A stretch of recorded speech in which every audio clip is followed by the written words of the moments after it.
Hi everyone, I'm Anthony O'Flynn, and the following is a reading from my book, Paradigm Shift, The Global Awakening of Humanity, 2020 to 2040. And I'll be reading to you the introduction of Chapter 19, Waking Others Up, to give some of the flavour and the insights into this specific topic.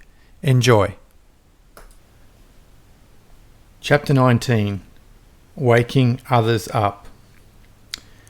You tried to wake someone up and it didn't work.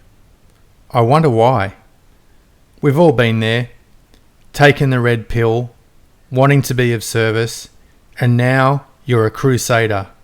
No, you're a spiritual warrior. Let's go with that. You're now a spiritual warrior, and it's time to spread the message of truth. It's your mission to red pill others, and you're committed, 110%. You don't have a strategy. You don't need one, right? Your weapon, after all, is the truth. And your shield is justice. You watched 300, Braveheart, Gladiator, The Matrix, and a number of other films for inspiration. It feels good. And now you're off to a party. You transform into your alter ego, the spiritual warrior. And armed with a number of irrefutable facts, statistics, and various leading "did you know" questions, you seek out an unsuspecting friend who you perceive is desperately in need of the truth. It's go time. Lock and load, spiritual warrior. You are born to do this. You corner your friend and the conversation begins. It's not really a conversation, more of a conversion, but you, the spiritual warrior, are oblivious to this. But your dispensing of the truth is as subtle as a massive chemtrail on a cloudless day. It doesn't go well. Your friend, probably ex-friend by now after your sermon, excuses themselves.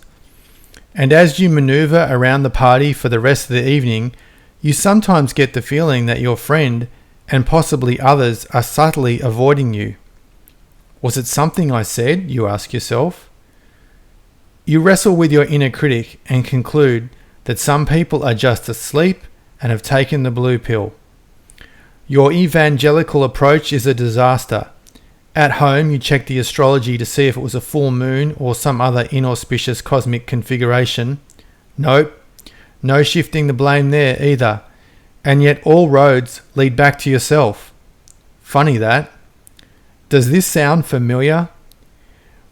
Waking others up is a noble cause that is usually executed poorly at best.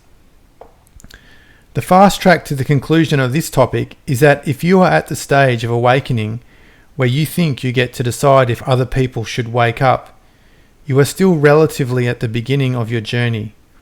There is nothing wrong with this, as awakening is a process. However, you don't ever wake anyone up. Awakening is an inside job. You don't get to red pill anyone. You can offer the red pill, but you don't get to administer it. There is a critical difference. In fact, trying to wake someone up usually has the exact opposite effect. Why is this? Well, if you intensely challenge someone's belief systems, there is usually a contraction back into the safety of the known and the familiar. This process needs an honest examination of your true motivations. Are you trying to wake people up for your own good or for theirs? The answer can even be a combination of the two. The main thing to know is what your true motivations really are.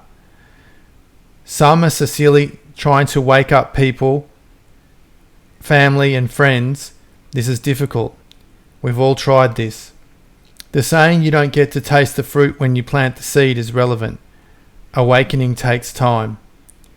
Some self-reflection is helpful. Remember when you used to believe what you saw on the news? Remember when your beliefs, values, and opinions simply mirrored those of the mainstream? Empathy and compassion are helpful in this situation. Changing a person's worldview does not happen in one casual conversation, one social media post, or one must-watch video. It takes time, and more importantly, it is not up to you to tell someone else what to think. That's the job of the TV, right? Zing. Thanks for listening. We live in epic times.